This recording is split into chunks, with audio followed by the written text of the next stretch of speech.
И единствено нагоре. Това е Монтана срещу Септември. Приятно гледане. Първи опит за атака имаха гостите от София, но пък Соломон Джеймс изграден изцяло и напълно от Николай Митов, но след раздялата на Митов и Септември става Монтана също привлече доста играчи. Чужденцът бой ще бъде много силно, най-вече заради факта, че срещу ЦСК 1948, откъдето дойде Кристофър Аченпонг под наем. Той изиграе едни от най-слабите си минути. И докато оценката може да бъде субективна, то статистиката трудно може да излъже. 17 ситуации в онзи двубой от изминалия кръг, в които Кристофър Аченпонг губи.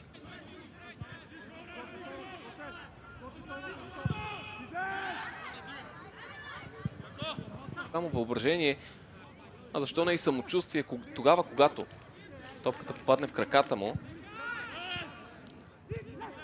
Каквито и да са промените в състава на Стамен Белчев спрямо този на десния фланг и Кристофър Аченпонг, което принуждава Соломон Джеймс да се прибере в близост до двамата централни бранители.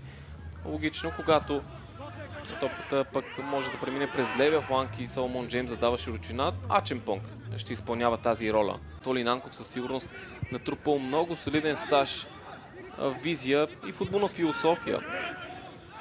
Това как иска да изглежда негови. Ще се стреми към ново силно представяне Борис Димитров, след като през миналия сезон състава на ЦСКА 1948.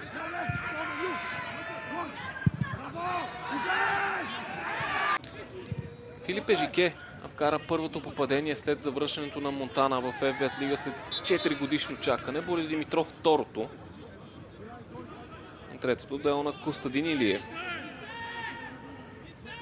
Може би логично на фона Соломон Джеймс за Стринс. Цяло едно полувреме игра от тук насетне. Крайните, финалните секунди на първата част са в състава на Пирин и много бързо впечатли с връща, забележете, Мой Пара като десен краен бранител. Интересен поглед. Едва два удара към вратата на Септември. Визирам точните такива. Нито едно точно изпълнение от днешните гости.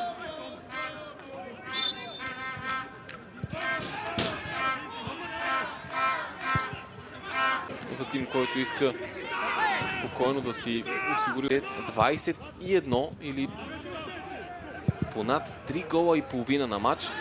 Лошата новина е, че повечето от тези попадения се дойде от фланга, където на тъчлинията почти огромен аванс от към притежание на топката за гостите срещу домакини. Нова възможност. Нова комбинация Пара, Калин Иванов. Мой Пара.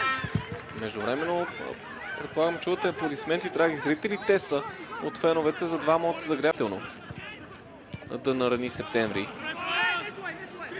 при тези дуели, така че Уейт трябва да бъде похвален за своята работа. Мой Пара тук може да върне Септември в двубоя.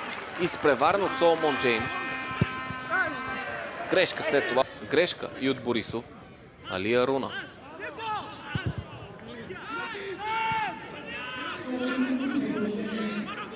Стоян Стоичков.